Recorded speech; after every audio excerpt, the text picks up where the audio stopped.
Stephen గారు వారిని కూడా వేదికను అలంకరించవలసిందిగా ప్రేమపూర్వకంగా వారిని ఆహ్వానిస్తున్నాం. మరి ఈ సమయంలో ఒక ప్రత్యేకమైన పాట మరి సిస్టర్ దేబోరా రాణి గారు, మరి వేల్పూర్ నుంచి వచ్చిన సిస్టర్ గారు ఒక ప్రత్యేకమైన పాట పాడడానికి మరి సిద్ధపడి ఉన్నారు. వారు రావాల్సిందిగా ప్రేమపూర్వకంగా మనవి చేస్తున్నాం.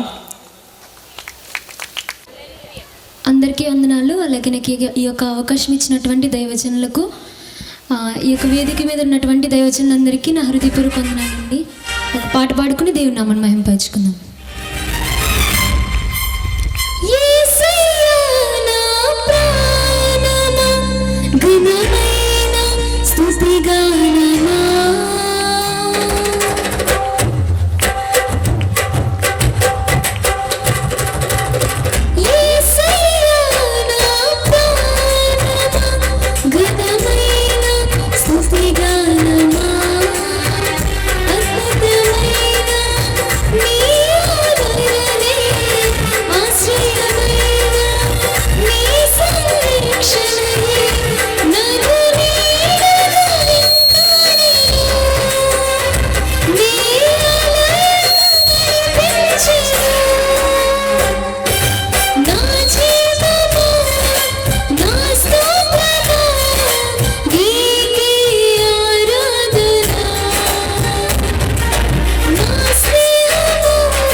జీవ జీవముగా నిలచాలని జననిధి గానాలు నావని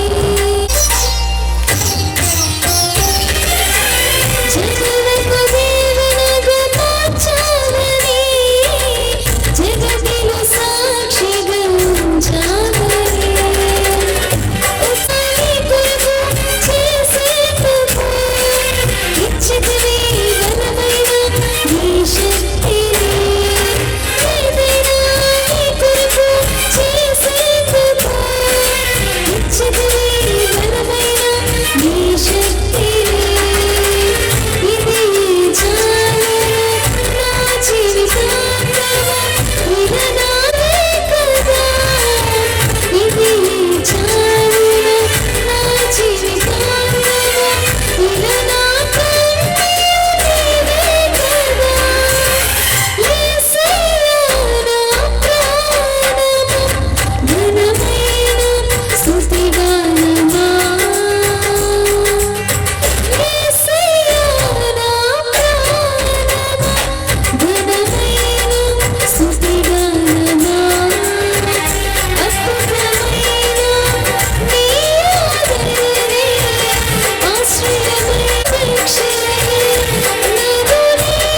దేవునికి స్తోత్రం, దేవునికి స్తోత్రం. మరి చక్కగా ఎంతో ఉత్సాహంతో ఉద్యోగంగా పాట పాడి దేవుని యొక్క నామాన్ని మహింపరిచిన ప్రియ సహోదరి దేవరు రానికి ఇక సభల ద్వారా ప్రత్యేకమైన వందనాలు తెలియజేస్తున్నాను. అందరూ కూడా ఒకసారి నిలబడినట్లయితే, ఒకసారి అందరూ చాలా చల్లగా ఉన్నారు, మెల్లగా ఉన్నారు. ఒకసారి అందరూ నిలబడినట్లయితే, మరి ముఖ్య వాక్యోపదేశకులు దారిలో ఉన్నారు, మధ్యలో మన మధ్య దారిలో రాబోతున్నారు. దానికి ముందు మొదటి వర్తమానాన్ని అందించడానికి దైవజనులు మరి వేదికను అలంకరించి ఉన్నారు. అందరూ కూడా నిలబడి వీరవాసర మండలం ట్రెజరర్ గారు వారిని వేదికను అలంకరించవలసిందిగా ప్రేమపూర్వకంగా ఆహ్వానిస్తున్నాం.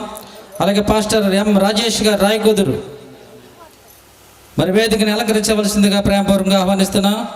బి రాంబాబు గారు నాతో రామేశ్వరం నుంచి వచ్చిన దైవజనులను వేదికని అలంకరించవలసిందిగా ప్రేమపూర్వకంగా ఆహ్వానిస్తున్నాం. దైవజనులు బెంజమిన్ గారు వీరవాసరం సెక్రటరీ గారు మరి వేదికను అలంకరించవలసిందిగా ప్రేమపూర్వకంగా ఆహ్వానిస్తున్నాం.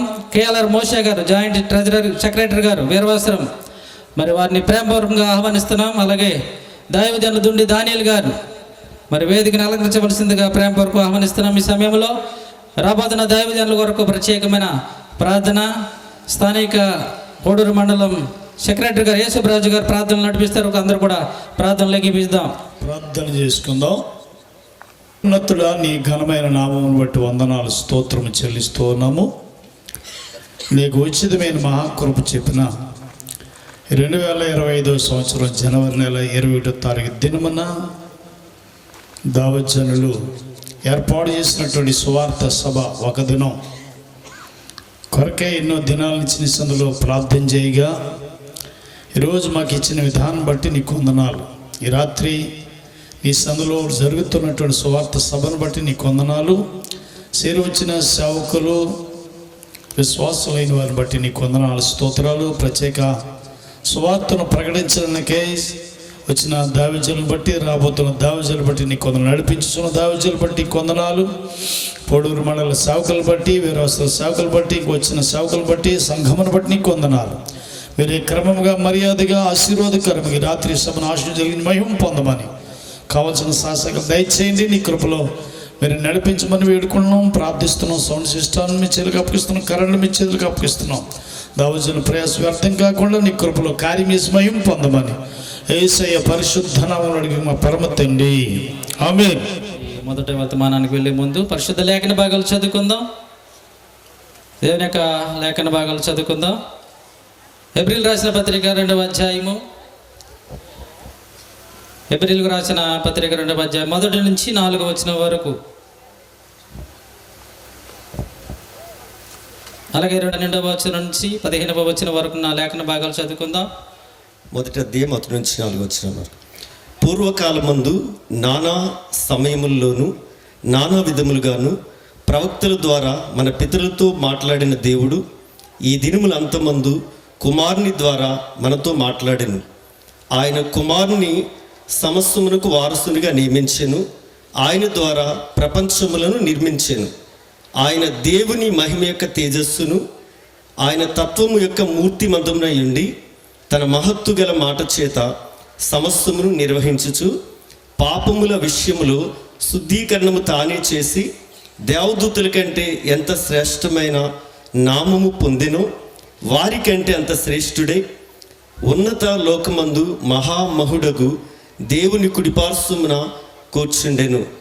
దేవుడు తన పరిశుద్ధమైన వాక్యమును మన అందరి వినికిడిలో దీవించి ఆశీర్వదించును గాక.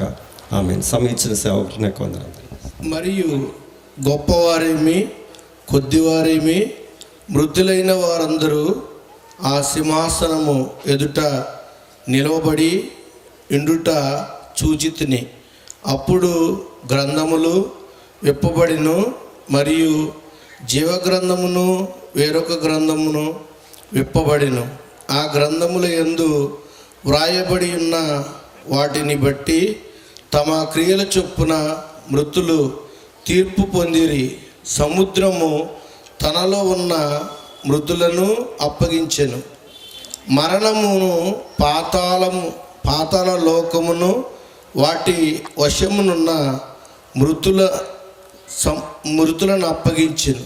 వారిలో ప్రతివాడు తన క్రియల చొప్పున తీర్పు పొందెను. మరణమును మృతుల లోకమును అగ్నిగుండములో పడవేయబడెను. ఈ అగ్నిగుండము రెండవ మరణము. ఎవని పేరైనను జీవగ్రంథమందు వ్రాయబడినట్లు కనబడిన ఎడల వాడు అగ్నిగుండములో పడవేయబడెను. దేవుడి కొన్ని మాటలు దీవించిన గాక. ఆమేన్. దైవజనులు స్థానిక సంఘము క్రీస్తు సువార్త సంఘం వారు ఎంతో భారంతో ప్రయాసతో దేవుని యొక్క విలువైన మాటలు అందింప చేయాలని మరెన్నో దినాల ప్రార్థన నేటి దినాన్ని ఇటు విధముగా మనందరం ఇక స్థలం ముందు చేరి ఉన్నాం. మరెంతో ప్రయాసతో భారంతో కొనసాగిస్తున్న ఈ పరిచర్య కొరకు మీ వంతు మీ సహకారాన్ని మరి అందించేవారు మరి ఎదర కొంతమంది పేర్లు రాస్తున్నారు. వారి మీకు ప్రేమపూర్వక విరాళాలను కానుకలను ఇక సభ కొరకు ప్రేరేపింపబడిన వారు ఇవ్వాల్సిందిగా మరి ప్రేమపూర్వక మనం చేయించినాం. ఈ సమయంలో మరి మొదటి వర్తమానాన్ని అందించడానికి దైవజనులు సహోదరులు స్టిఫెన్ గారు పాలకొల నుంచి మన మధ్యకు వచ్చిన్నారు. మరి ఈ సమయంలో దేవుని యొక్క వాక్యాన్ని మనకు అందిస్తారు. చిన్న ప్రార్థన మరి స్థానిక సంఘస్థులు మరి దైవజనులు స్టిఫెన్ గారు ఉన్నారు. వారికి సమయాన్ని అపేక్షిస్తున్నారు. అందరూ కూడా చేపలు కొడుతూ వారిని ఆహ్వానిద్దాం. గ్రహించినటువంటి సమయాన్ని బట్టి ఇప్పుడు ఎల్లప్పుడు యోగగాలు యేసుక్రీస్తు వారి పేరట కలుగును గాక.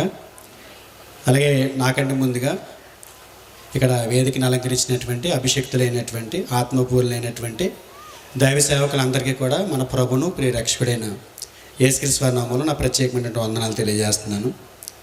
అలాగే యేసుక్రీస్తు రక్షణ సువార్త మహాసభ నిమిత్తమై దేవుని వాక్యాన్ని అందించడానికి నన్ను ఆహ్వానించినటువంటి స్థానిక సంఘ కాపరి సహోదరులు పాస్టర్ కె ప్రేమానందం గారికి, అలాగే వారి సంఘ విశ్వాసులకు పెద్దలకు నా ప్రత్యేకమైన వందనాలు తెలియజేస్తున్నాను. ఈరోజు దేవుని వాక్యాన్ని అందించడానికి సమయం ఇచ్చినటువంటి సభాధ్యక్షులు మా సహోదరుడు శేఖర్ బాబు గారికి కూడా నా ప్రత్యేకమైన వందనాలు. అలాగే ముఖ్య వాక్యోపదేశకులుగా దేవుని వాక్యాన్ని అందించడానికి బయలుదేరుస్తున్నటువంటి ఆత్మపూర్లైనటువంటి దైవజనులు పెద్దలు బ్రదర్ ఆర్ వంశీ గారికి కూడా నా ప్రత్యేకమైన వందనాలు తెలియజేస్తున్నాను. చిన్న ప్రార్థన చేసుకుని మనకి ఇచ్చిన ఈ సమయాన్ని సద్వినియోగం చేసుకుందాము. అందరూ కూడా తలలు వంచండి. దేవుని సహాయం కోరుకుంటూ మన ముందు కొనసాగుదాం. మహాపరిశుద్ధుడా, మహోన్నతుడా, దయగల మా నాయన, కృపగల మా తండ్రి, మీ ఘనమైన ఉన్నతమైన అతి పవిత్రమైన నామానికి మా ప్రభువును ప్రియరక్షకుడైన యేసుక్రీస్తు నామములో కృతజ్ఞతాస్తుతులు స్తోత్రాలు తండ్రి. గడిచినటువంటి కాలమంతా నీ కృపలో మమ్మల్ని బలపరిచింపేవి నా తండ్రి. ఈ మాటలు ధ్యానిస్తుండగా నేను జోడించక నీ పిల్లల కొరకు మీరు ఏదైతే రాయించి నీ గ్రంథంలో పొందుపరిచి మా చేతులు పెట్టారో వాటిని ధ్యానిస్తుండగా మీరు ఏదైతే కోరి వారికి తెలియజేయాలని మీరు ఆశపడుతున్నారో ఆ మాటలు మాత్రమే నీ పిల్లలకు విశదపరచడానికి సహాయం చేయమని మమ్మల్ని మేము తగ్గించుకుంటే మిమ్మల్ని హెచ్చిస్తూ మిమ్మల్ని హెచ్చిస్తూ మహిమ ఘనత ప్రభావాలు మీకు మాత్రమే ఆరోపిస్తూ మా ప్రభువును ప్రియరక్షకుడైన యేసుక్రీస్తు వారి శ్రేష్ఠ పుణ్యనామాన్ని ప్రార్థన మీకు సమర్పిస్తున్నాం మా ప్రియ పరలోకపు తండ్రి. కాను అపోస్తలుడైన పౌలు రెండు విషయాలు మాట్లాడుతున్నారు. ఈ రెండు విషయాల్లో ఒకటి సువార్త ప్రకటించడానికి సిద్ధపడుతున్నప్పుడు, రెండోది ఆ ప్రకటించేటప్పుడు సిద్ధపడి ప్రకటించేటప్పుడు సిగ్గుపట్టలేదట. అయితే మనం ఈరోజు ఈ రాత్రి ఈ మొదటి వర్తమానం ద్వారా నేర్చుకోబోతున్న అంశం ఏంటంటే సువార్త నశించుచున్న వారిని రక్షించుటకు దేవుని శక్తి. నశించిపోతున్న మనిషిని రక్షించడానికి దేవుడు ఒక సాధనాన్ని ఏర్పాటు చేసుకున్నాడు. నశించిపోతున్న మానవాళిని నిలబెట్టుకోవడానికి, వారిని జీవంతో నింపడానికి, ఆయనున్న ఆ మహాలోకాన్ని ఇవ్వటానికి దేవుడు ఏర్పాటు చేసుకున్నటువంటి ఒక సాధనం ఏంటంటే సువార్త. అయితే ఈ సువార్తకి సంబంధించి క్రైస్తవులు క్రైస్తవేతరులు ఇరువురు కూడా, క్రైస్తవులు అని అంటే ఇక్కడ కూడిన మనం, క్రైస్తవేతరులు అని అంటే క్రీస్తు ప్రభుని నమ్మని వారు, అంగీకరించిన వారు, ఇరువురు కూడా ఈ సువార్త విషయానికి వచ్చేసరికి చాలా బలహీనవేతరులు ఎలా అంటే క్రీస్తుని నమ్మని వారు సువార్తని ఎలా నిర్లక్ష్యం చేస్తున్నారు అని మనం అడిగినప్పుడు, సువార్తని ప్రకటిస్తున్నప్పుడు ఒక ఇంచుమించు ఒక 10-15 సంవత్సరాల నుంచి సువార్త ప్రకటించడానికి చాలా ఆటంకాలు వస్తున్నాయి. సువార్తను ప్రకటించి వెళ్ళిన తర్వాత ఆ ప్రాంతంలో పసుపు నీళ్ళతో చల్లి శుభ్రపరుచుకునేటువంటి ప్రజలు కూడా మనం చూస్తున్నాం కొన్ని గ్రామాల్లో. కొన్ని గ్రామాలు శృతి మించి వాళ్ళు ఏం చేస్తున్నారని అంటే పసుపు నీళ్ళు చల్లటమే కాదు, వాళ్ళు ఆ వీధిలో, ఆ వీధి ప్రారంభంలో, ఊళ్ళో, ఆ గ్రామంలోకి ప్రవేశిస్తున్నటువంటి ఆ ప్రారంభంలో ఒక బోర్డు పెడుతున్నారు, అన్యమత ప్రచారం మా గ్రామంలోనికి రాకూడదు, నిషేధం అని.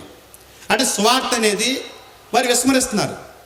దాన్ని, ఆ స్వార్థ విలువ తెలిసినటువంటి మనం ఒకవేళ తెగించి ముందుకు వెళ్తే కొట్టిన సందర్భాలు ఉన్నాయి, తీవ్రంగా మరణానికి అప్పగించేంత గాయాలు కూడా చేస్తున్నటువంటి పరిస్థితులు ఉన్నాయి. కొంతమంది అయితే చనిపోతున్నారు కూడా, కొన్ని ప్రాంతాల్లో చంపేస్తున్నారు కూడా. అంటే వాళ్ళకి సువార్త అనేది వారికి అవసరం. సువార్త అనేది లేని దేవుని పిల్లలు కూడా సువార్త ప్రకటన విషయంలో ఈ కడవరి దినాల్లో కేవలం 4 గోడలకు మాత్రమే పరిమితమై వారికి దేవుడు అప్పగించినటువంటి స్థానిక సంఘాన్ని మాత్రమే అట్టే పెట్టుకుని సువార్తను ప్రకటించడం మానేసినటువంటి క్రైస్తవ సంఘాలు ఎన్నో ఉన్నాయి ఈరోజు. అది రాను రాను సువార్త ప్రకటించడం మాని సంఘానికి పరిమితమైపోతున్నటువంటి పరిస్థితులు కూడా ఈ రోజుల్లో పెరిగిపోతున్నాయి. కారణం ఏంటంటే భయం. ఒకరిని చూసి ఒకరు భయపడుతూ కొడుతున్నారని, తిడుతున్నారని, అడ్డుపడుతున్నారని, ఇలా రకరకాలుగా సువార్తని నిర్లక్ష్యం చేస్తూ వాళ్ళ కర్మలు పోతారు, నాశనానికి పోతారు, వాళ్ళు కోరుకుంటారు కదా వద్దని, కనుక మనం వెళ్ళి ప్రాణం మీద తెచ్చుకోవటం ఎందుకు అని కొన్ని సంఘాలు అయితే సువార్తని నిర్లక్ష్యం చేస్తున్నాయి. కానీ పౌలు గారు ఇక్కడ మాట్లాడినటువంటి ఈ మాటని కాసేపు పక్కన పెడదాం. నేనేమంటానంటే సువార్త అనేది క్రైస్తవుని బాధ్యత. సువార్త అనేది క్రైస్తవుడు నిర్వర్తించవలసినటువంటి ఒక భారమైనటువంటి పని. ప్రారంభ శతాబ్దంలో వాళ్ళు ప్రయాణ సౌకర్యాలు లేకపోయినప్పటికీ, ముద్రణాంతరాలు లేకపోయినప్పటికీ, సరైనటువంటి సౌకర్యాలు లేకపోయినప్పటికీ, మైకులు లేకపోయినప్పటికీ సువార్తని విస్తరింపజేశారు. సువార్తని ఎంత వేగంగా తీసుకెళ్ళిపోయారంటే అనేక ప్రాంతాల్లో సువార్తని విస్తరింపజేశారు. మొదటి శతాబ్దపు లోపే రోమ సామ్రాజ్యం అంతా కూడా సువార్త ప్రకటించబడిందని పౌలు తన పత్రికల్లో మాట్లాడతాడు. అంటే సువార్త పట్ల వారు చాలా బాధ్యత కలిగి ఉన్నారు. ఈ టాస్క్ని, అంటే యేసుప్రభువు వారు సర్వలోకానికి వెళ్ళి సర్వ సృష్టికి సువార్త ప్రకటించండి అని యేసుప్రభువు వారు చెప్పినటువంటి ఆ టాస్క్, ఆ బాధ్యత ఏదైతే ఉందో వాళ్ళు చాలా చక్కగా నిర్వర్తించారు కనుకనే ఈరోజు దైవ గ్రంథం మన చేతిలోకి వచ్చింది. ఆ సువార్తను మనం చేత పట్టుకున్నాం, రక్షణ పొందాం, మన కుటుంబాలని రక్షించుకునే స్థితిలో మనం ఉన్నాం. అయితే ఈరోజు జాగ్రత్తగా గమనిస్తే ప్రపంచ జనాభా సుమారు 850 కోట్ల మంది ఉన్నారు. 850 కోట్ల మందిలో 200 కోట్ల మందికి యేసు క్రీస్తు అనే పదమే తెలియదట. యేసు క్రీస్తు అనే పదమే వారి చెవులు వినపడలేదంట. వాళ్ళకి ఆయన ఎవరో తెలియదంట. ఈ 850 కోట్ల మందిలో 20% మంది ప్రజలు మన ఇండియాలోనే ఉన్నారు. అంటే 130 కోట్ల మందికి పైగా మన భారతదేశంలో ఉన్నారు. ఈ 137 కోట్ల మంది భారతదేశపు జనాభాలో కేవలం అధికారికంగా రక్షణ పొందినటువంటి వారు, బాప్తిసం తీసుకున్నటువంటి వారు, సువార్తను అంగీకరించిన వారి సంఖ్యను లెక్కిస్తే 4 కోట్ల మంది. అంటే ఇంకా 133 కోట్ల మంది రక్షణ పొందకుండా నశించిపోయే స్థితిలో ఉన్నారు. అంటే ఈ బాధ్యత ఎందుకు గుర్తు చేస్తున్నానంటే మనం చేయాల్సినటువంటి పనిని మనం విస్మరించాం, భయపడుతున్నామో, మనకి ఎందుకు అనుకుంటున్నామో, లేకపోతే తక్కువగా తీసుకున్నామో, దాన్ని పెద్దగా పట్టించుకోవట్లేదో ఏంటో మనకు తెలియదు. కానీ 133 కోట్ల మంది మన కళ్ళ ముందు రక్షణ పొందాల్సినటువంటి ప్రజలు మన మధ్య ఉన్నారు. ఇలాంటి పరిస్థితుల్లో ఎలాంటి బాధ్యతను మనం మర్చిపోకూడదు అని రాత్రి జ్ఞాపం చేయడానికి వర్తమానాన్ని మీకు తెలియజేస్తున్నాను. అయితే సువార్త ప్రకటన అనేది పౌలు గారు మాట్లాడుతూ సువార్త ప్రకటనకి సంబంధించి నేను సిద్ధపడి ఉన్నాను అన్నాడు. రోమపత్రిక మొదటి అధ్యాయము 15 వచనంలో ఆయన మాట్లాడితే ఏమంటాడనంటే, కాగా నా వలనైనంత మట్టుకు కుదిరితే చేస్తాను, ఎవరైనా అడ్డుపడకపోతే చేస్తాను, ఎవరైనా జతొస్తే చేస్తాను, ఎవరైనా మమ్మల్ని రమ్మని కోరితే చేస్తాను అని అంటలేదు ఆయన. నా వలనైనంత మట్టుకు రోమాలోని మీకును సువార్త ప్రకటించుటకు సిద్ధంగా ఉన్నా. ఈ మాట మాట్లాడుతున్నటువంటి పౌలు గారు ఎవరితో, కొలసీలతోటో, పిలిపిలతోటో, ఎపిసీలతోటో, గలతీలతోటి ఈ మాట మాట్లాడితే మనం ఆలోచించాల్సిన పని లేదు. కానీ ఈయన మాట్లాడుతున్నది ఎవరితో అంటే రోమా సామ్రాజ్యంలో ఉన్నటువంటి క్రైస్తవులు ఉద్దేశించి మాట్లాడుతున్నాడు. రోమాతో మాట్లాడుతున్నాడు, రోమా రాష్ట్రంతో మాట్లాడుతున్నాడు, రోమా దేశంతో మాట్లాడుతున్నాడు. ఎలాంటి పరిస్థితులు ఉన్నాయో ఒకసారి ఆలోచించండి. సిద్ధపడి ఉన్నాను అన్నట్టు సిద్ధపడుతున్నాడంట ఆయన. సువార్త ప్రకటించడానికి సిద్ధపడుతున్నాడంట. దేనికి సిద్ధపడవలసిన అవసరం ఏంటి? నా వలనంత మట్టుకు నేను విడిచిపెట్టను, నేను సిద్ధపడ్డాను. కారణం ఏంటంటే పౌలు గారు ఈ పత్రిక రాసేటప్పటికి ఈ ప్రపంచాన్ని పరిపాలిస్తున్నటువంటి సామ్రాజ్యం ఏదంటే రోమా సామ్రాజ్యం. ఈ రోమా సామ్రాజ్యంలో అనేక మంది చక్రవర్తులు పరిపాలన చేశారు. కానీ పౌలు గారు ఈ పత్రిక రాసేటప్పటికి పరిపాలన చేస్తున్నటువంటి వ్యక్తి ఎవరు అని అంటే ఒక క్రూరమైనటువంటి నీచుడైనటువంటి వ్యక్తి పరిపాలన చేస్తున్నారు. ఆ వ్యక్తి ఎవరు అని అంటే నీరో చక్రవర్తి. నీరో చక్రవర్తి పరిపాలనలో సువార్త ప్రకటన కాదు కదా, యేసుక్రీస్తు అనే పదం పలకడానికి కూడా భయపడేటువంటి జగుత్సారకమైనటువంటి ప్రాంతం, ఆ పరిస్థితులు కనపడుతున్నాయి. అలాంటి పరిస్థితుల్లో ఆయన అంటాడు, సువార్తను ప్రకటించడానికి నేను సిద్ధపడ్డాను, నేను సిద్ధపడి ఉన్నాను.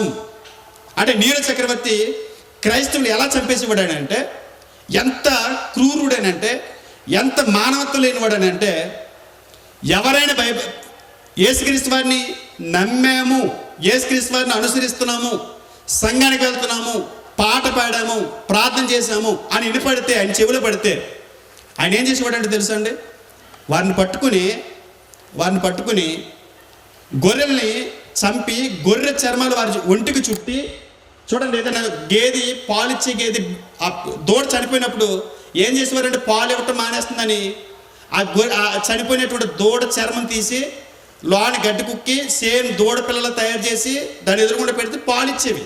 అంటే నా దూడ దగ్గర ఉంది కదా అన్న ఫీలింగ్తో పాలు ఇచ్చేది. అలా గొర్రె చర్మాలు మనుషులకు కప్పేసి క్రైస్తవులకి కుట్టి సేమ్ గొర్రెలా ఉంచి అప్పటికి వారం రోజుల నుంచి ఆకలితో మకమకమంటూ మాడుతున్నటువంటి సింహాలు బోన్లు వేసేసేవారంటండి. వారు పరిగెడుతుంటే అవి గొర్రెలనికి, గొర్రెలు అయితే ఏంటి మనుషులు అయితే ఏంటి, ఏదైనా వాటికి ఆహారం కావాలి, అది ఫీలింగ్స్ ఉంటాయి వాటికి. ఈడు మనిషి, ఈడు గొర్రె, అది కుక్క, ఇది నక్క, ఇది జింక, శుభ్రంగా ఉంటుంది, టేస్ట్ అట్లా అవసరం, వాటి కడుపు నింపుకోవాలా, మాకు ఆకలితో ఉన్నాయి కాబట్టి. పట్టుకెళ్ళి అందులో పాడేసేవారు. ఒక థియేటర్ ఉండేది, ఆ థియేటర్లో వీళ్ళందరూ పట్టుకెళ్ళి అందులో పాడేస్తాయి, తరిమి వేటాడి తినేవంటండి. నేను సిద్ధపడ్డాను అన్నాడు. నీరో చక్రవర్తి ఇంకేం చేసేవాడు తెలుసా? నీరో చక్రవర్తి ఒక తోటను తయారు చేసుకున్నాడు. ఆ తోట తన ఉంపుడుగెత్తు కొరకు చేసుకున్నాడు. అటు సాయంత్రం పూట 4-5 టైంకి ఆమెను తీసుకుని ఆ విహారం చేస్తూ మరల వస్తూ ఉండేవాడు. ఆయన క్రైస్తవుల్ని హేళన చేస్తూ హింసించే మరొక విధానం ఏంటంటే, వీరిని తీసుకుని ఏం చేసేవారో చెప్తున్నాను. ఎలా వస్తూ అనేవాడట, ఈ స్త్రీని తీసుకొస్తుంటే చీకటిగా ఉంది కదా.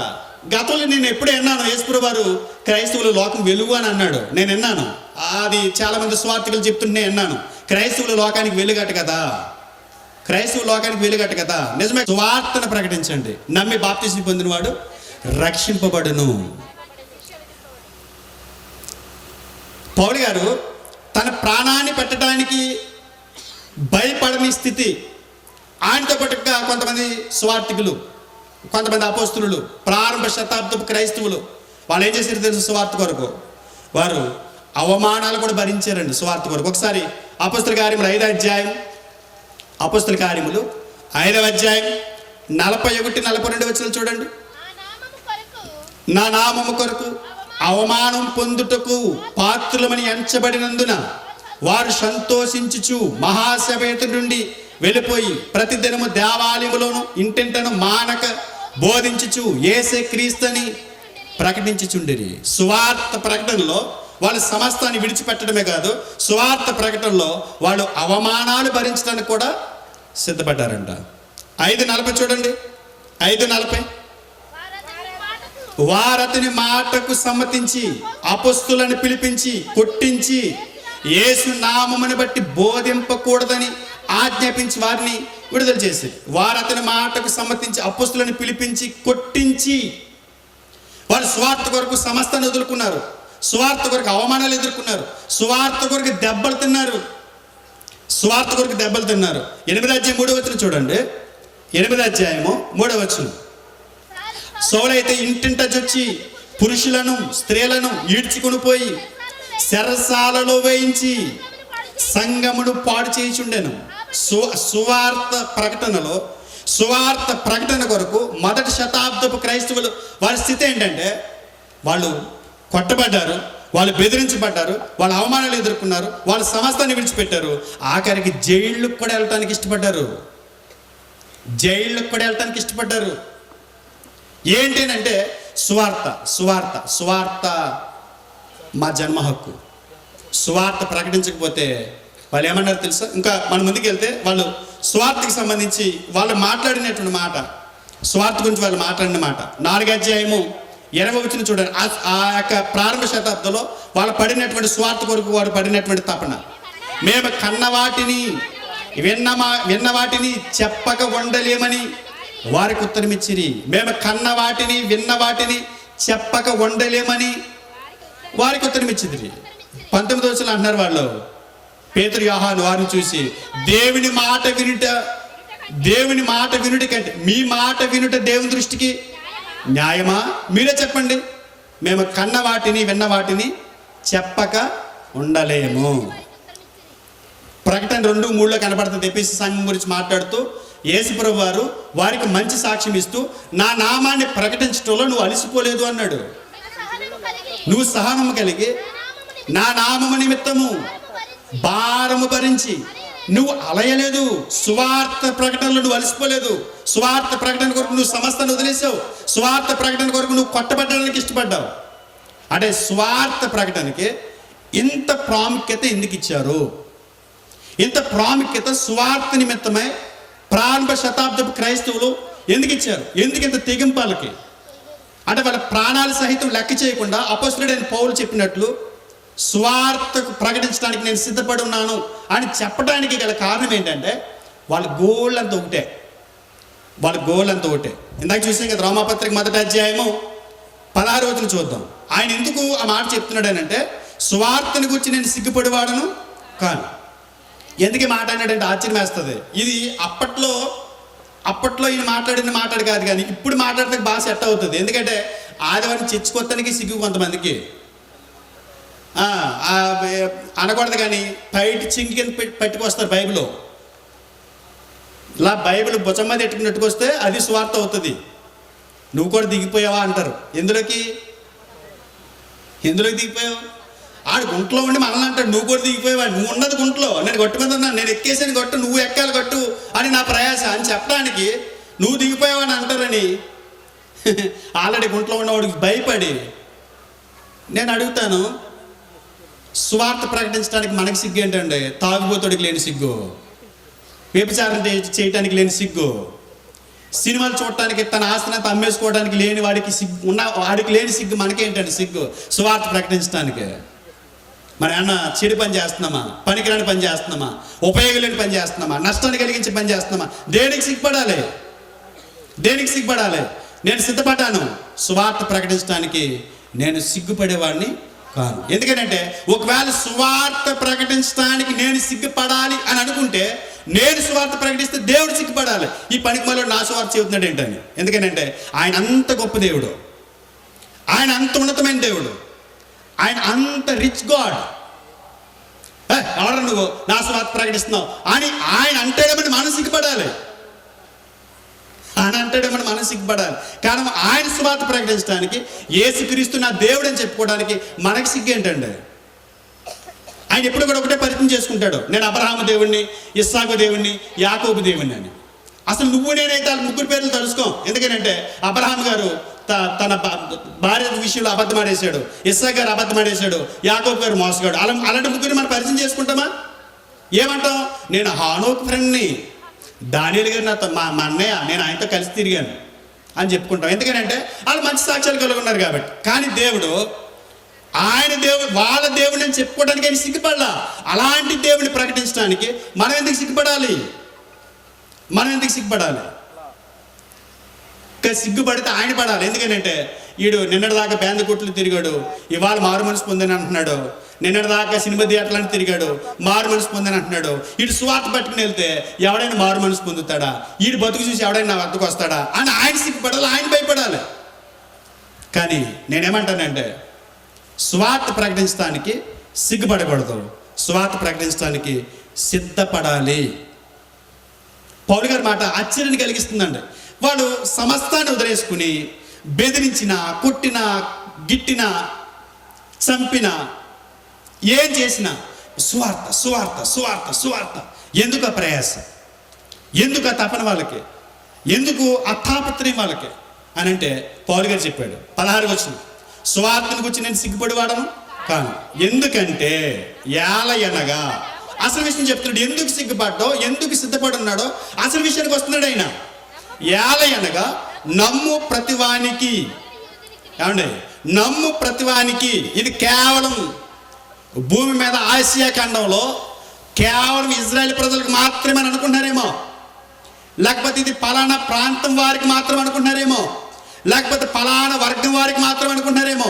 నమ్ము ప్రతివానికి, నమ్ము ప్రతివానికి, బొందులో ప్రాణమున్న ప్రతివాడికి, నాసిక రంధ్రాల్లో ఊపిరున్న ప్రతివాడికి రక్షణ కలుగజేయటానికి. వాళ్ళు ఎవరంటే మొదటి యూదులు ఎంపిక చేసుకున్నాడు ఆయన.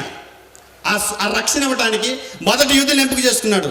యూదులు సరిగా లేరు, అందుగురించే ఆ యూదులు పోగొట్టుకున్న దాన్ని అన్యజనులైనటువంటి మనకిస్తూ ఆయన అంటాడు, యూదునికి, గ్రీసు దేశస్తునికి కూడా రక్షణ కలుగు చేయుటకు అది దేవుని శక్తి. అది రక్షణ కలుగు చేయుటకు దేవుని శక్తి. దేవుని శక్తి అట. అంటే ఎందులో కనబడుతుంది శక్తి? ఎందులో కనబడుతుంది శక్తి? సువార్తలో.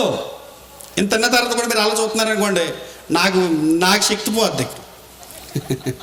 ఇంత అన్న తర్వాత కూడా మీరు ఆగా చూస్తున్నారనుకోండి, నాలో ఉన్న పల్స్ డౌన్ అయిపోతాయి. ఎందులో ఉంది శక్తి? సువార్తలో శక్తి ఉందంట. అంటే ఏ శక్తి అది? ఎలాంటి శక్తి అది? దేవుని శక్తి. అందుకే పౌలు గారు ఎప్పుడు మాట్లాడిన ఇలాంటి సందర్భాలు తీసుకొచ్చాడు. కొరింథీయులకు రాసిన మొదటి పత్రిక 1వ అధ్యాయము 18వ వచనం, సిలువను గూర్చిన వార్త, సిలువను గూర్చినటువంటి వార్త నశించుచున్న వారికి వెర్రితనం.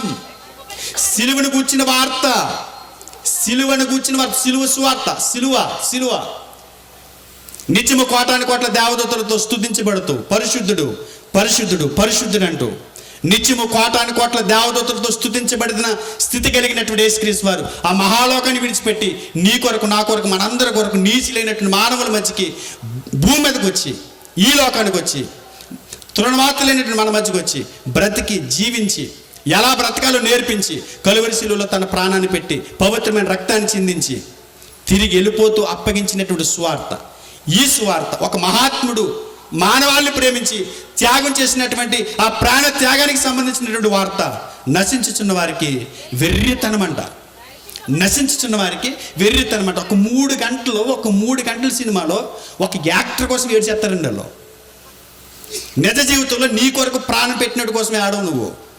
నిజ జీవితంలో నీ కొరకు ఒక ఆయన ప్రాణం పెట్టాడయ్యా, నిన్ను రక్షించుకోవడానికి ఆయన త్యాగం చేశాడయ్యా, ఆయన సమస్తాన్ని వదులుకుని వచ్చాడయ్యా అంటే అది నీ మైండ్కి ఎక్కదు. 3 గంటల సినిమాలో ఒక హీరోని రోడ్ అంటే ఈడ్చుకెళ్ళి కొడతా ఉంటే ఏడ్చేస్తావు. అది నీ కంటికి కనబడుతుంది, ఇది నీ కంటికి కనబడట్లా. అందుగురించి నేను వెర్రితనంగా చూస్తున్నావు దాన్ని, వెర్రితనంగా మాట్లాడుతున్నావు దాన్ని. స్వార్థ ప్రకటిస్తే వెళ్తే పసుపు నీళ్ళు చల్లుకుంటున్నావు. మేము చల్లుకోవాలి పసుపు నీళ్ళు, ఇక్కడికి వచ్చేమేంటారు బాబా అని. కానీ ప్రభు మాకు అవి నేర్పలా. కొడతారా కొట్టించుకోండి, తిడతారా తిట్టించుకోండి. ఎందుకంటే ఈ భూమి మీద బ్యాంకుల అకౌంట్లో మీ డబ్బులు పడవేమో, కానీ ఎవడైనా మిమ్మల్ని తిడితే నా నిమిత్తం ఎవడైనా ఒక దెబ్బ నీ మీద వేస్తే ₹1 కోటి జమ అవుద్ది అక్కడ. కానీ మనం భయపడిపోతుంటాం, అక్కడ జమ అయిపోతుంటుంది కోటీశ్వరులు అక్కడ. అదే చెప్తున్నాడు, శక్తి ఎందులో ఉందనంటే నశించుచున్న వారికి అది వెర్రితనం, కానీ రక్షింపబడుచున్న మనకు దేవుని శక్తి. దేవుని శక్తి. దీని మీద నిలబడతాం కాసేపు. శక్తి అనే పదానికి దేవుడు శక్తిని ప్రదర్శించేటంట చోట ఆయన బలాన్ని చూపించాడట. ఎవరి శక్తిని చూపించారు? స్వార్థలో దేవుడే తన శక్తిని ప్రదర్శించినటువంటి ఒక కార్యక్రమం అంట అది. దీని గురించి మాట్లాడే ముందు ఒక విషయం చెప్తాను మీకు. బైబిల్లో దేవుడు తన శక్తిని ఎక్కడ ఉపయోగించారు? బైబిల్ చదువుతున్నప్పుడు దేవుడు తన శక్తిని ఎక్కడ ఉపయోగించారని చెప్పారు. ఒకసారి చూద్దాం. రోమాపత్రిక మొదటి అధ్యాయం ఆయనే చెప్పారు. రోమాపత్రిక మొదటి అధ్యాయము 18 నుంచి చూద్దాం. దుర్నీతి చేత సత్యమును అడ్డగించి మనుషుల యొక్క సమస్త భక్తిహీనత మీదను దుర్నీతి మీదను దేవుని కోపము పరలోకము నుండి బయలుపరచబడుచున్నది. ఎందుకనగా దేవుని గూర్చి తెలియసఖ్యమైనదేదో అది వారికి విశదపరిచెను. దేవుడు అది వారికి విశదపరిచెను. ఆయన అదృశ్య లక్షణములు అనగా ఆయన ఒక చిన్న పేపర్ నిలబెట్టగలడా ఎవడైనా? బాల్ కింద చేసి ఒక ప్లాస్టిక్ బాల్ నిలబెట్టగలడా? నిలబెట్టలేడు. ఇంత వెయిట్ ఉన్నటువంటి భూమిని ఎలా చేశాడు? ఈ భూమి మీద నివసిస్తున్నాం, ఈ భూమి మీద మనుగడ సాగిస్తున్నాం, భూమి మీద తింటున్నాం, నిద్రపోతున్నాం, లేస్తున్నాం, తింటున్నాం, పడుకుంటున్నాం, నిద్రపోతున్నాం, లేస్తున్నాం, కాలం గడుస్తుంది, కాలగర్భలో కొంతమంది గడిచిపోతున్నారు, బతుకున్న వాళ్ళు మనం ఉన్నాం. ఈ భూమిని ఎలా చేశాడు అని దేవుణ్ణి అడిగితే మాట ద్వారా చేశాడట. అబద్ధం కదా అది? ఇవి కలుగుగా కంటే కలిగేసినాయని మనం చదువుతాం ఆదికాండం మొదటి అధ్యాయంలో. కలుగుగా కంటే కలగలేదండి అవి. మరి మోషే గారు అలా ఎందుకు మాట్లాడాడో మీరు అడగండి. కలుగుగా కంటే కలగటం కాదు. ఒకసారి చూద్దాం. ఇర్మియా గ్రంథం 10వ అధ్యాయం, ఇర్మియా గ్రంథము 10వ అధ్యాయము 12వ వచనం. తన బలము చేత భూమిని సృష్టించెను. తన బలము చేత, ఆయన తన బలము చేత భూమిని సృష్టించెను. ఒకసారి దేవుడు భూమి చేయడానికి ఏం ఉపయోగించారు? బలమా? అంటే భూమి చేయడానికి బలం ఉపయోగించారు ఆయన. ఎందుకు తెలుసా? ఆయన పిల్లలకి కావాల్సినటువంటి వాతావరణం కొరకు ఆయన కష్టపడ్డాడు, ఆయన శక్తిని ఉపయోగించాడు, ఆయన బలాన్ని ఉపయోగించాడు. నువ్వు నేను అనుకున్నట్టు చపాతీ చేసేసినట్టు కాదు ఇది. నువ్వు నేను అనుకున్నట్టు ఒక పూరి వేసేసినట్టు కాదు ఇది. ఈ భూమి చేయటానికి దేవుడు ఏం ఉపయోగించారు? బలాన్ని, శక్తిని. ఈ భూమి తన చుట్టూ తాను తిరగటానికి 1 సెకండ్ తక్కువ 24 గంటలు తిరుగుతుంది. కానీ దాని వేగం మీరు గమనిస్తే ఇంత బరువుతో 107,220 కిలోమీటర్ల వేగంతో నిమిషానికి, గంటకి 1,00,000 కిలోమీటర్ల వేగంతో తిరుగుతుందంట. 1,00,000 కిలోమీటర్ల వేగంతో. మనం ఏదైనా ఒక మామిడికాయ కొట్టాలనుకోండి, మంటి పెట్టేసిస్తాం. గమనించారు ఎప్పుడైనా? నేను చిన్నప్పుడు ఇలాగే చేసేవాడిని. మామిడికాయ కనబడుతుంది అనుకోండి, బెడ తీసుకుని పైకేసేవాడిని. ఆ మామిడికాయ దగ్గరికి వెళ్ళి లోపి పెద్ద ఏమయ్యేదంటే ఎదురుగాలికి అలా ముక్కలైపోయి కాయ దగ్గరికి వెళ్ళేది కాదు. ఎందుకనంటే ఎదురొస్తున్న గాలికి ఒక మంటి పెద్ద ఎదురు వెళ్తుంటే అది చీలిపోద్ది. మరి ఇంత వెయిట్ ఉన్నటువంటి భూమి గంటకి 1,00,000 కిలోమీటర్ల వేగంతో వెళ్తుంటే ఎందుకు పిగిలిపోవట్లేదు అని అంటే ఆ భూమిని తన శక్తి చేత, తన బలం చేత తిప్పుతున్నాడు, చేతి మీద తిప్పుతున్నాడు. ఈ భూమిని తిప్పటానికి దేవుడు తన శక్తిని వాడుతున్నాడు, తన బలాన్ని ఉపయోగిస్తున్నాడు.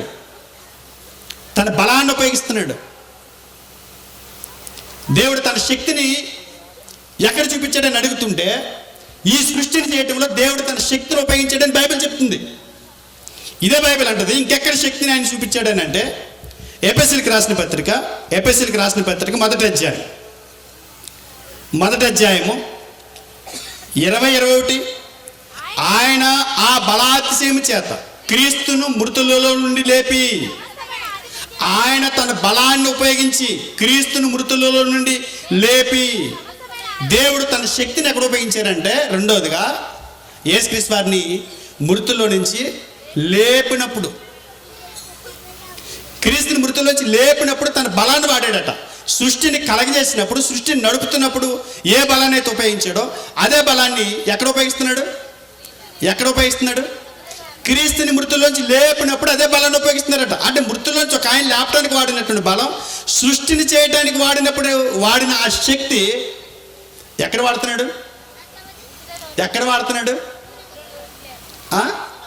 సరిగ్గా చెప్పాలమ్మా. ఎక్కడ వాడుతున్నాడు? సువార్తలో. అంటే భూమిని తిప్పగలిగిన దేవుడు, ఈ భూమిని నిలబెట్టగలిగిన దేవుడు, యేసుక్రీస్తు వారిని మృతుల్లో నుంచి లేపగలిగినటువంటి దేవుడు ఈ సువార్త ప్రకటన ద్వారా, ఈ సువార్త అనే ఈ పదం ద్వారా ఒకరి జీవితాన్ని ఎందుకు తిప్పడు, ఒక వ్యక్తిని ఎందుకు తిప్పలేడు, ఒక వ్యక్తిని ఎందుకు మార్చలేడు? ఇక్కడ శక్తి అనే పదానికి వాడినటువంటి పదం ఏంటంటే డొనామిస్ అనే పదం వాడబడింది గ్రీక్ బైబిల్లో. డొనామిస్ అనే పదానికి, గ్రీకులో డొనామిస్ అనే పదానికి కొన్ని పర్యాయ పదాలు, అంటే ఆ పదం రూపాంతరం చెందుతున్నప్పుడు కొన్ని పదాలు వస్తాయండి వాడిక భాషలో.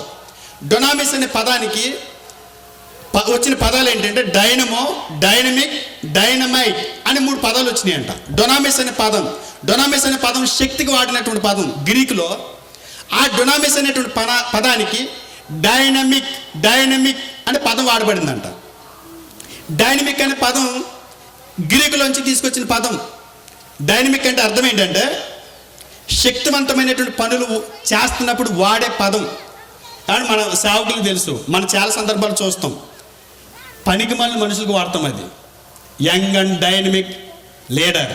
ఎవరిని మార్చాడు? ఏం చేయగలిగాడు? Young and dynamic hero. ఆడికి 60 కేజీలే ఉంటుంది ఒంట్లో కండ. 60 కేజీల కండ ఉన్నవాడిని తీసుకొచ్చి డైనమిక్ హీరో అంటున్నారు. ఎవరిని మార్చాడండి? మార్చాడు. మంచి వ్యక్తుల్ని దుర్మార్గులుగా మార్చాడు తన నటన ద్వారా. శక్తి డైనమిక్ ఏది? సినిమా యాక్టర్ కాదు, డైనమిక్ రాజకీయ నాయకుడు కాదు. డైనమిక్ ఏంటి చెప్పనా? సువార్త నీ కుటుంబాన్ని కడుతుంది. సువార్త నీ గ్రామంలోకి రావని నీ భర్తను మారుస్తుంది. తాగుడికి బానిస అయిపోయి కుటుంబాన్ని నిర్లక్ష్యం చేస్తూ వెచ్చలవిడి తాగుడు ద్వారా, వ్యసనాల ద్వారా తన ఆరోగ్యాన్ని పాడు చేసుకుంటూ భార్యని, పిల్లల్ని నిర్లక్ష్యం చేస్తూ బ్రతుకుతున్నటువంటి, వెచ్చలవిడి జీవితం జీవిస్తున్నటువంటి, అవమానకరమైనటువంటి జీవితం జీవిస్తున్నటువంటి నీ భర్తని మారుస్తుంది సువార్త. డైనమిక్ బలం అందులో ఉంది. అలాంటి సువార్త పట్టుకుని వస్తే పసుపు నీళ్ళు చల్లుతూ వింటారు నాయన. నీ మీద చల్లేస్తారు పసుపు నీళ్ళు. ప్యాడ్ నీళ్ళు చల్లారంటే మన ఎక్కడో ప్యాడ్ నీళ్ళు. ఒక పనికి మాలోడు వస్తే మాత్రం పరుగులు ఎత్తుకుని వెళ్ళిపోతారు. ఎక్కడికి? 4 స్టెప్పులు ఎత్తాడు. ఆ మూల నుంచి మూలకి 4 స్టెప్పులు ఎత్తాడు. ఆ స్టెప్పులు చూసి అయ్యి బాబు యంగ్ అండ్ డైనమిక్ హీరో మావాడు. తినటానికి తిండి లేకపోయినా, అద్దె కట్టడానికి డబ్బులు లేకపోయినా, ఫ్లెక్సీ కట్టడానికి అప్పు చేసి కట్టేస్తున్నాడండి. నాది వేసుకో, నా ఫోటో ఎదురు ఉండాలి. ఎంత ఆడుతుంది ఫ్లెక్సీ? మొత్తం 10,000 అంటున్నారా? నాకు 15 రాసుకో. ఇంట్లో 50 బియ్యం అయిపోయినాయి అంటే బియ్యమా ఎక్కడితో కూడా తెచ్చుకో, కోట మీద రాలేదు అంటున్నాడు. ఇలాంటి దౌర్భాగ్యాలు మార్చే శక్తి స్వార్థకు ఉంది. అందుకే అన్నాడు పౌలు గారు, నేను సిద్ధపడతాను చచ్చిపోవడానికి కానీ. ఎందుకంటే ఈ స్వార్థ ఇలా మారుస్తుంది అనుకుంటే ఆ స్వార్థ కొరకు నేను సిగ్గుపడను. నా ఆఖరికి నా ప్రాణాన్ని కూడా ఇచ్చేస్తాను. జైలుకి వెళ్తాను కూడా నేను సిద్ధంగా ఉన్నాను. ఎందుకో తెలుసా? మీ జీవితాలు బాగోవాలి, మీ కుటుంబాలు బాగాలి. దేవుడు తన శక్తిని సృష్టిని చేసినప్పుడు ఉపయోగించాడు. దేవుడు తన శక్తిని యేసుక్రీస్తు వారి మృతుల్లోంచి లేపడానికి ఉపయోగించాడు. దేవుడు తన శక్తిని ఈ సువార్త ఎవరి చెవులైతే పడుతుందో వాడు బ్రతుకుని దిద్దటానికి ఉపయోగిస్తున్నాడట. వాళ్ళ బ్రతుకుని కట్టడానికి ఉపయోగిస్తున్నాడట. వాళ్ళ కుటుంబాలు నిలబెడటానికి ఉపయోగిస్తున్నాడట దేవుడు. అది సువార్తలో ఉన్న శక్తి. ఈ రాత్రి నేను అడుగుతున్నాను, మైక్ ద్వారా విన్నటువంటి నా ప్రియమైనటువంటి క్రైస్తవేతర సహోదరులకు నేను మాట్లాడుతున్నాను. దయచేసి మీరు సువార్తను అడ్డు పెట్టకండి, మీ కుటుంబాలు బాగుంటాయి. దేవుడు భూమిని తిప్పడానికి ఉపయోగించిన శక్తిని నీ భర్తను మార్చడానికి ఉపయోగిస్తాడు. నీ భార్య వెచ్చలివిడి తనంతో బ్రతుకుతున్న తన జీవితాన్ని మార్చడానికి ఇష్టపడతాడు. మద్యానికి అలవాటు పడిపోయి, మత్తు పదార్థాలకు అలవాటు పడిపోయి ఈ వ్యక్తి ఊళ్ళో బతుకుతున్నాడని అంటే ఆ వ్యక్తిని చూసి మేము భయపడుతున్నవారు బాబు. పాలనోడు కొడుకు చూస్తుంటే ఆ వ్యక్తి ఎంత నీచుడనంటే ఆడపిల్లలు వెళ్తుంటే భయం వేస్తున్నారు బాబు, అంత నీచంగా బతుకుతున్నాడు వాళ్ళ అబ్బాయి అని చెప్పుతున్న ఆ యవ్వనస్తుడైన బ్రతుకును మార్చడానికి సువార్తలో శక్తి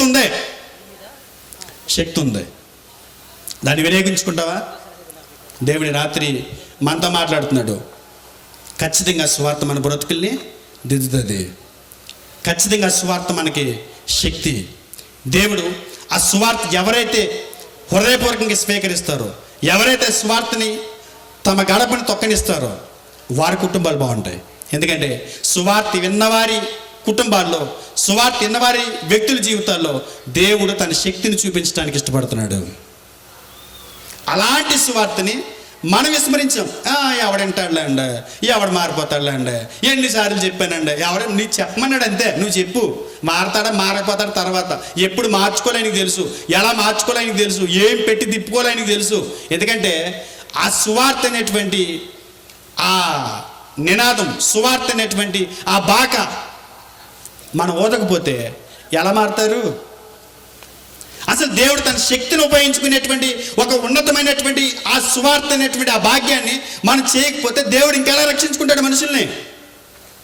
ఇంకొక విషయం ఏంటంటే, ముగించేస్తాను నేను. ఇంకొక విషయం ఏంటంటే, అన్యజనులు లేని వారిని మారుస్తుంది, ఓకే, అంతవరకు బాగానే ఉంది. ఇంకొక ఆటంకం ఏంటంటే, మళ్ళీ కొంతమంది తమ జీవితాలు మారల. ప్రభులకు వచ్చిన తర్వాత కూడా, సువార్తిని సంఘులకు చేర్చబడిన తర్వాత కూడా వారి జీవితాలు మారల. అలాంటి వారు ఇంకా పాపలు బతుకుతున్నారు అనుకోండి, మన జీవితాలు బట్టి దేవుడు చేతకాని వడైపోతాడు. సువార్త కుటుంబాలు కట్టేస్తుంది, బ్రతుకులు మార్చేస్తుంది, భూమిని తిప్పినట్టు వారి కుటుంబాలు మంచులోనికి మార్చేస్తుంది, తిప్పేస్తుంది అని అన్నప్పుడు మీరెందుకు మారలేదయ్యా అని అడుగుతారు వాళ్ళు. అంటే దేవుడు మిమ్మల్ని తిప్పలేకపోయాడా అని అడుగుతారు. కనుక ఈ విషయంలో కొద్దిగా మనసుని పెట్టాలని కోరుకుంటూ, ఈ మాటలు కొద్దిగా మనసుని పెట్టండి. సంఘాలు, విశ్వాసులు, కాపరి అడ్డుగా ఉంటే విశ్వాసులు వెళ్ళిపోయి ప్రకటించేయండి, ఇంటింటికి తిరిగి కరపత్రికలు పంచేయండి. దేవుడు రేపు మనల్ని అడగకుండా, ఏవయా సువార్త ఎందుకు చెప్పలేదని మన మీద నిందేయకుండా, మన గురించి మనం దేవుడికి లెక్క అప్పచెప్పాల్సినప్పుడు దీని గురించి మనం సిగ్గుపడి తలదించుకోకుండా ఈ సువార్త ప్రకటించేద్దాం. ఎందుకంటే నిన్ను నన్ను మార్చిన సువార్త. ఈరోజు ఇక్కడ వాక్యం చెప్పగలుగుతున్నామనంటే ఒకప్పుడు ఎలా నీచంగా బతికమో తెలుసా? మా స్నేహితులు చూసి అంటున్నారు, ఇంతగా మంచిగా ఎలా మారేవారు నువ్వు అని అడుగుతున్నారు. సువార్త మార్చింది నన్ను. అలాంటి సువార్త చాలా మందిని మార్చడానికి సిద్ధంగా ఉంది. ఆ సువార్త ప్రకటన ద్వారా దేవుడు ప్రజలను మార్చుకోవడానికి సిద్ధపడుతున్నాడు. కనుక ఈ విషయంలో కొద్దిగా మన ఆలోచన కలిగి ఉండాలని కోరుకుంటూ, మన మధ్యకు వచ్చినటువంటి దైవజనులను బట్టి నేను సమయాన్ని వదిలేస్తున్నాను. ఎందుకంటే ఆయన ఇంతకంటే గొప్ప విషయాలు నేను ఆయన దగ్గర నేర్చుకున్నాయి. ఇంతకంటే గొప్ప విషయాలు మీరు వినబోతున్నారు. దేవుడి మాటలు మీ హృదయాలు స్థిరపరచును గాక. చిన్న ప్రార్థన చేసుకుందాం. మహాపరిశుద్ధుడా, మహోన్నతుడా, దయగల మా నాయన, కృపగల మా తండ్రి, మీ ఘనమైన నామానికి, ఉన్నతమైన మీ ప్రేమకే స్తోత్రాలు, స్తుతులు తండ్రి. ఇంతవరకు నా తండ్రి సువార్త విషయమై మేము చేస్తున్నటువంటి పొరపాట్లు, సువార్త ప్రకటనలో నా తండ్రి మేము కలిగి ఉన్నటువంటి బలహీనతలు బట్టి తండ్రి మీరు మమ్మల్ని హెచ్చరించారని నమ్ముతూ నాయన దానికి విధేయత చూపించడానికి సహాయం చేయండి.